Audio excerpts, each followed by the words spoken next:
Hey everyone. Ever thought about feeding your chickens without even going to the feed store? It's a pretty interesting idea, right? Yeah. I mean, maybe you're a little worried about like supply chain things, Oh, yeah. or maybe the price of feed is just Ridiculous. outrageous these days. Yeah, Or maybe you just like the thought of like total self-sufficiency. right. So today we're going to dive deep into whether that's actually possible. Oh, God. We're not just going to say like yes or no. Right. We're going to break down the actual nutrition that chickens need. Yeah. How much space you would need to grow all that stuff. Uh-huh. And even look at some historical examples to see how people did it back in the day. Cool. You might be surprised by some of the things we find out, Yeah, like what? like how corn is a real space saver when you compare it to other grains. Oh, interesting. The weird connection between chicken feed and old farming journals, and just how much land you'd actually need Oh, to wow. become like a chicken feed farmer. Like, are we talking acres and acres? Yeah. Or, We'll find out. okay. Cool. So first of all, Yeah. why would anybody even want to try this? Well, I mean, you already said some of the big ones, right? Like the price of feed is going up. Yeah. And, you hear all this stuff about supply chains breaking down. Yeah. And People want to be more self-reliant, it seems like. yeah, totally. And I think there's something kind of diaper there, too. Really? Like, people just want to feel connected to the older ways of doing things. Like, there's a real sense of satisfaction when you can provide for your animals yourself. It's funny, like, Yeah. you always see those pictures of chickens, like, out in the field, just, like, Oh, yeah. pecking around, having a good time. Living the dream. And it's like, oh, they can just survive on that, right? Like, is that the whole story? Yeah, can they actually just forage and be totally fine? It's complicated. Oh, really? Yeah. So, like, their ancestor, the red jungle fowl, Uh-huh. they could get by on whatever they found. Okay, but we've been breeding chickens for a really long time. Right. Like centuries. Yeah. To make them lay tons of eggs. Right. And to grow really fast so we can eat them. Yeah. And that kind of changed what they need to eat. Oh, so Like, they don't just eat whatever anymore. So, like, all those pictures we see of chickens just, like, out on pasture, Yeah. that's not the whole story. It's not the whole story. Uh-uh. Pasture's great, don't get me wrong. Yeah. It cuts down on how much extra food they need, Okay. but it's usually not enough, especially if you want lots of eggs. Yeah. Even back in the day when people raised chickens without going to a store, they were still feeding them other stuff. Like what? Like scraps from the kitchen, Okay. leftovers from their gardens, even bugs they found in manure piles. Oh, wow. Yeah, So it's not as simple as just tossing some seeds out there and saying good luck. exactly. All right, so let's get down to it. Okay. What do chickens actually need to stay healthy and lay eggs and all that? Well, just like us, Yeah. they need carbs, they need protein, they need fats, minerals, and vitamins. Okay. But the amounts are super important. It's funny, like you see all these different kinds of chicken feed, Right. and it can be really confusing. Yeah. Like you just want to grab the one with the most protein, thinking, oh, that'll make him super strong. Oh, yeah, totally. So that's the right way to think about it. That's a great question, and it's something I see a lot. Yeah. People think more protein is always better, Right. and while it is important for growth in eggs and their feathers, Uh-huh. too much protein is actually bad for them. Really? It can hurt their kidneys over time, Oh, wow. and you don't want that. So it's like got to find that balance. Exactly. Okay, what about all the fancy stuff they put in the store-bought feed? Oh. Like all the supplements and stuff? Yeah, Is that all really necessary, or a good question. are there easier ways to give them all that? A lot of people ask me that. And honestly, while some of those things can be helpful, you can usually get the same results from natural stuff you can find easily, Oh, okay, like what? like crushed eggshells. Those are a great way to give them calcium, Right. which helps them build strong bones, Uh-huh. and those nice thick eggshells we all love. Yeah, and what about And don't underestimate the power of simple greens. like lettuce and things? Yeah, like parsley, for example. That's packed with protein. Wow, who knew? Right. I love that, finding those solutions just right there in your own backyard. Yeah. Now, what about those amino acids we hear so much about? Oh, yeah, those are important. What are they all about? And how do we make sure our chickens get enough? So amino acids are like the tiny building blocks of protein. Okay. Chickens need 20 different kinds of them to stay healthy. Okay. But here's the thing, they can only make 10 of those themselves. Oh, wow. They gotta get the other 10 from their food. Okay. And those are what we call the essential amino acids. So if they're missing even one, It can cause problems like they might not grow as fast. Or they might lay fewer eggs. So it's all about giving them a good mix of things. Exactly. That's why most chicken feed has so many different ingredients. Okay, so let's say we're ready to ditch the feed store Okay. and try this whole DIY chicken feed thing. Right. What would a basic recipe look like? A good one to start with is 30% corn, 30% wheat, 20% peas, Right. 10% oats, 8% fish meal, Right. and 2% fresh greens. And you can kind of change that up depending on what you have available. Yeah, that's the beauty of it. You can adapt it to what you can get. But hold on a second. Yeah. Before we all turn our backyards into cornfields, Uh-huh. how much space are we talking about here? Let's do some math. Okay, ready? All right, we'll use a flock of 10 chickens. That's pretty common. Okay. So for that 30% corn, you'd need roughly 270 pounds of corn each year. Oh, wow. But here's the thing about corn. What? You can grow a lot of it in a small space. You'd only need about 4 rows, each 56 feet long. Huh. So like not even a full backyard. Not even close. That's way less than I thought. Yeah, corn is pretty efficient. Okay, what about wheat? That takes up a bit more room. Yeah. For that 30%, you'd need about 270 pounds of wheat, Okay. which would need a space about 55 feet by 55 feet. Okay, so that's So bigger. more than the corn, yeah. Yeah. So if we were only growing wheat, Right. we'd need a decent sized yard. You would. All right, what about peas? For that 20%, you'd need around 180 pounds of peas. If you plant them in rows, you'd need 10 rows, about 51 feet long. Yeah. Field peas are another option, Okay. and those are a bit easier to manage. Yeah. For those, you'd need about 2,000 square feet. Okay, so still a good amount of space. Yeah. Okay, what about the oats? You'd need about 91 pounds of oats for that 10%. Okay. And that would need a space around 20 feet by 40 feet. All right, so it all adds up, We're seeing kind of a big range. depending on what we're talking about. Exactly. Now, what about those things that are a little less, I don't know, normal? Like what? Like the fish meal and the fresh greens? Oh. I feel like that's a whole other thing. It is, you're right. Yeah. So fish meal is awesome for protein and good fats. Uh-huh. But if we're trying to do this all ourselves, Yeah? getting enough fish can be tricky. Yeah, you need to catch a lot of fish. You'd need about 280 pounds of fish, What? or about 90 pounds of fish meal powder. Okay, so that's a lot of fish. That's a lot of fish. How would people even get that much? Well, you could try raising your own fish.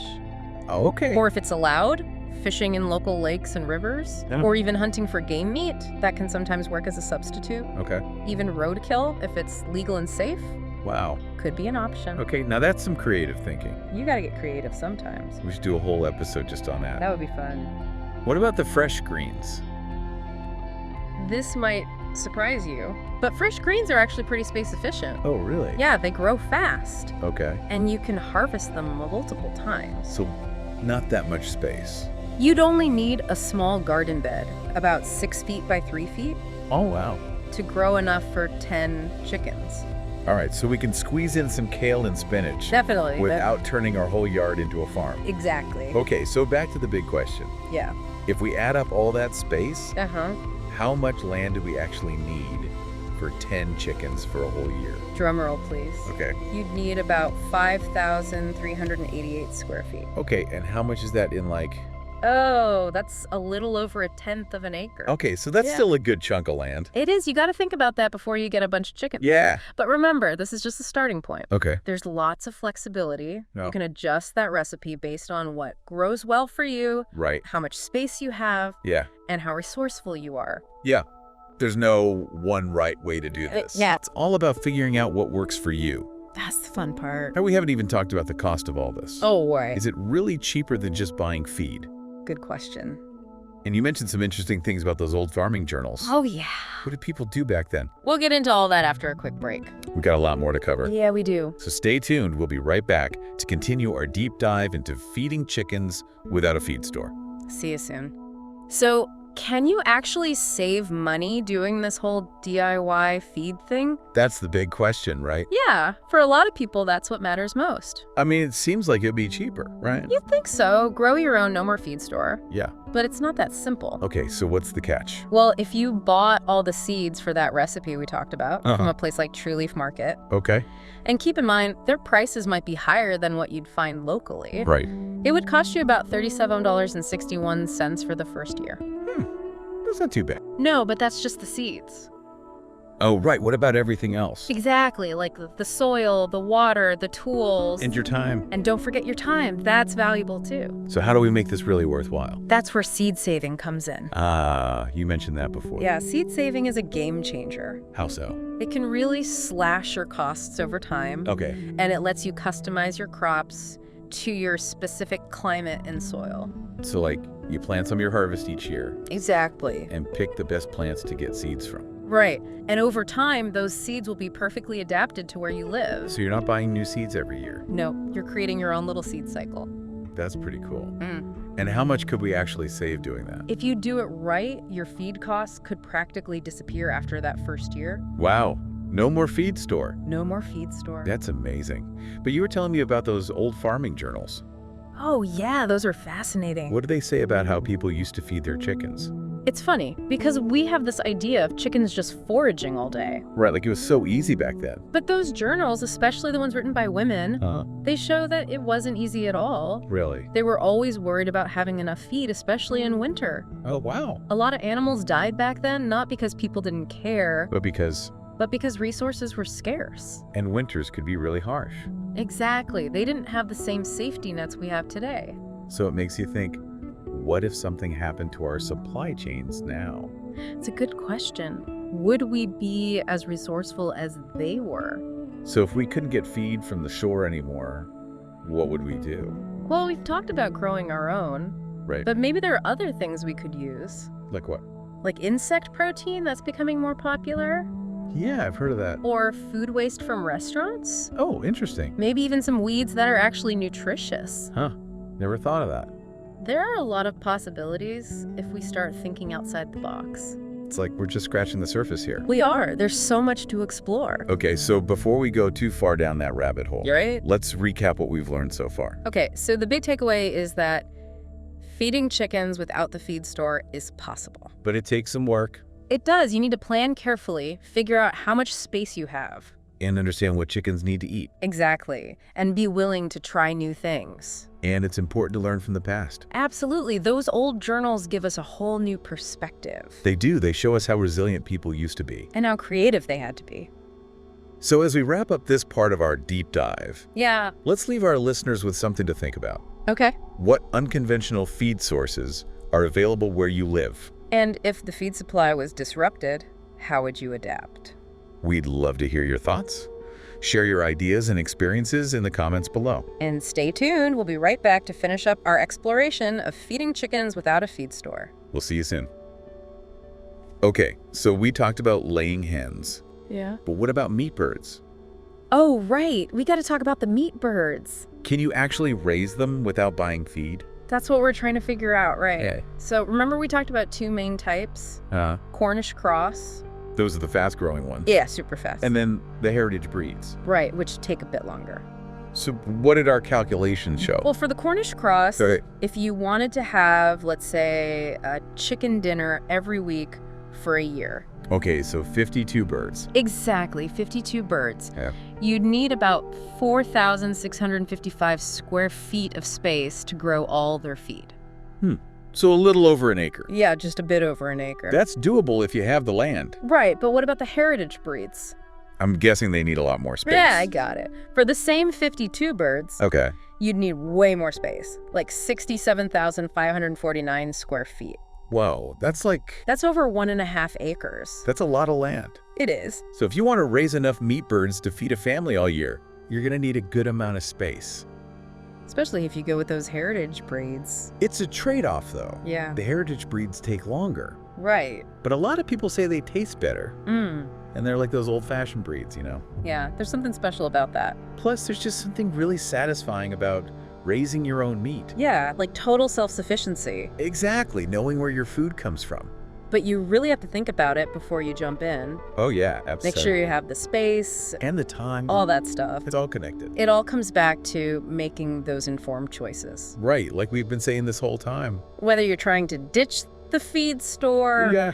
or find new ways to feed your chickens, Or just understand their nutrition better. knowledge is power. I like that. Knowledge is power. So we've given our listeners a lot to think about today, We have, from history to practical stuff. and a whole new way of looking at chicken feed. Hopefully it sparks some ideas. Definitely. Ultimately, everyone's going to make their own choices. Yeah, based on what works for them. That's what makes it so interesting. No right or wrong answer. Exactly. So as we wrap up this deep dive, Yeah. let's leave everyone with a final thought. I love it. What's the final thought? Embrace the challenge. Yes. Don't be afraid to experiment Try new things. and learn as you go. Because even if you never stop buying feed completely, Yeah, every step towards self-sufficiency is a good thing. absolutely. It's about progress, not perfection. Well said. And you might discover something you love along the way. You never know. Thanks for joining us, everyone. We hope you learned something new. And that you're feeling inspired. Maybe you'll even try some of these things out yourself. That would be awesome. Keep learning, keep questioning, and keep exploring. And we'll see you next time. See you later.